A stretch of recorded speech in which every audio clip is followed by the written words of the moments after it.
Welcome back, it's day 11, and today we're going to be working with our emotions skillfully instead of being controlled by them. We're going to be looking at developing our emotional awareness, understanding what you're feeling, why you're feeling it, and what this means. By the end of this video, we'll have practice that helps us understand our emotions and a way to deal with them.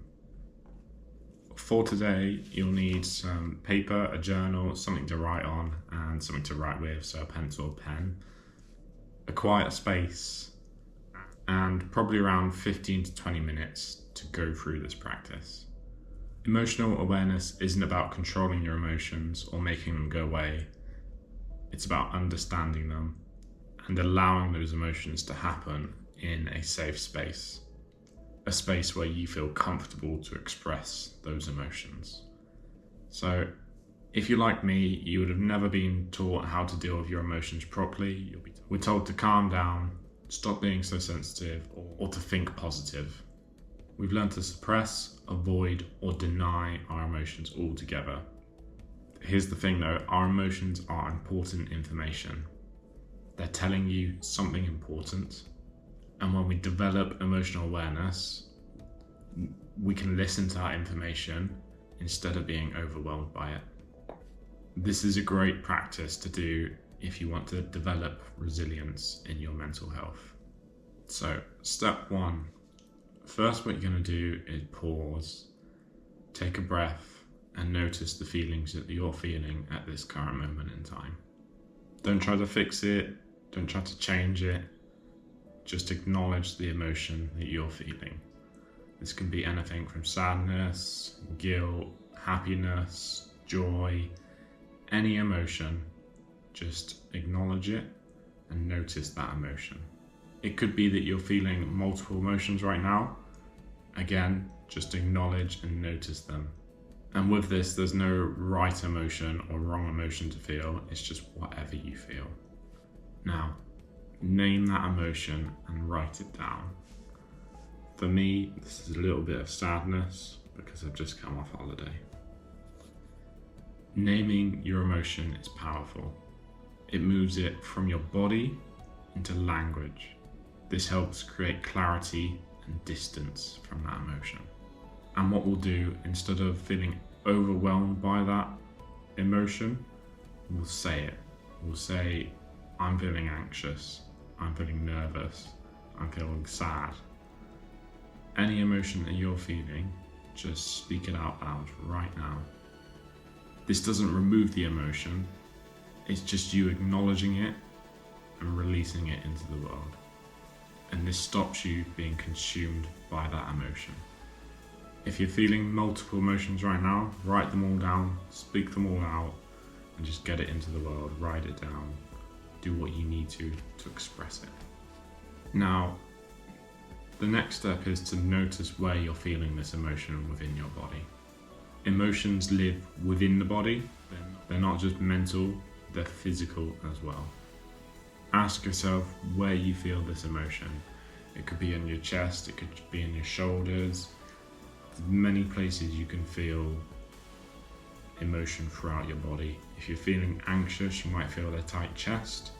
If you're feeling super stressed, you might have pain in your back or shoulders. What does this emotion feel like? Is it heavy? Is it light? Is it warm? Is it cold? What's the sensation this emotion is giving you? And then write down what that emotion makes you feel next to the emotion that you've written down. This practice of locating the emotion within your body is grounding. It helps us understand that these emotions aren't permanent, they're just temporary things that are passing through us. Now we need to explore why we might be feeling these emotions. So ask yourself, what triggered this emotion? What happened, or what am I thinking about? Is this emotion something that's triggered from today, or is it something deeper, a pattern, a fear, a need? What is this emotion trying to tell me? These are the questions you need to ask yourself right now. The important thing here is not to censor what you're feeling, just as you're feeling it, as you're asking yourself these questions, write it down freely. Emotions are messages. They're trying to tell us something. So if we're feeling anger, it might be telling us that a boundary is being crossed. Sadness might be that we need some more support. One of the most important things is to not judge this emotion, is to try and meet it with compassion. So now we need to write something to help that compassion. So we can write something like, it's okay to feel this way, or this feeling makes sense given what I experienced. Or simply just tell yourself, I'm here and I can handle this emotion. And another important thing to write is that this emotion is temporary, it's not a permanent feeling.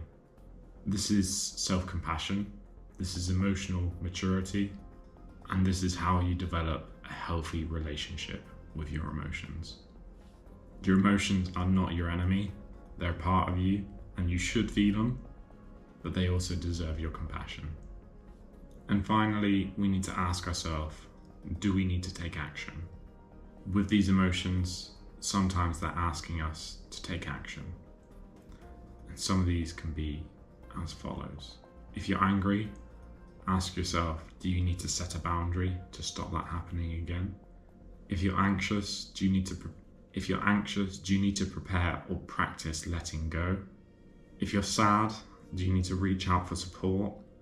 Or on the positive side, if you're excited, do you need to take a step towards that excitement? Do you need to do more of that? Don't get me wrong, we don't always need to take action. Sometimes we just need to acknowledge the emotion and let it pass. Like the sadness I feel now from getting back off holiday is not something that's gonna be there for long. I just need to allow it to pass. It's something that happens after I get off holiday every time, and I know that. Now we've got all that written down, let's close our journal and take a deep breath.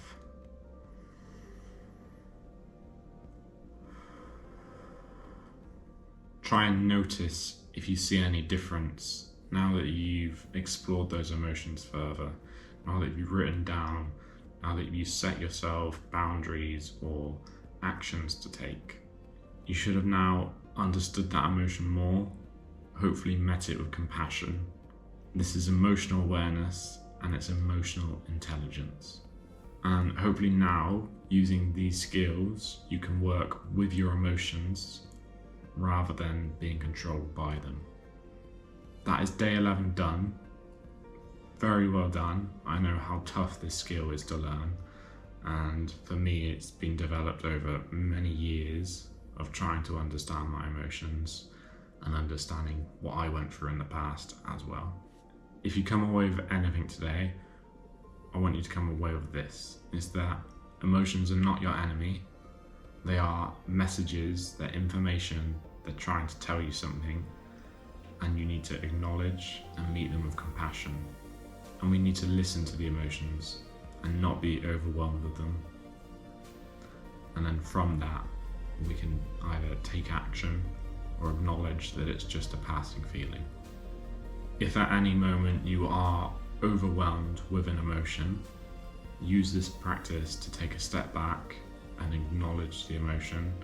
Sometimes it's difficult in the moment because you can't step away, that's fine.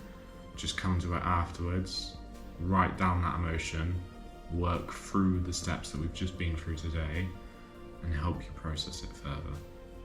The most important part of processing that further is to meet the emotion with compassion. Don't judge yourself because you're feeling that.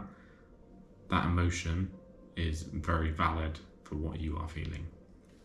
Tomorrow we're going to be exploring boundary setting, learning to say no to what doesn't serve you and yes to what does.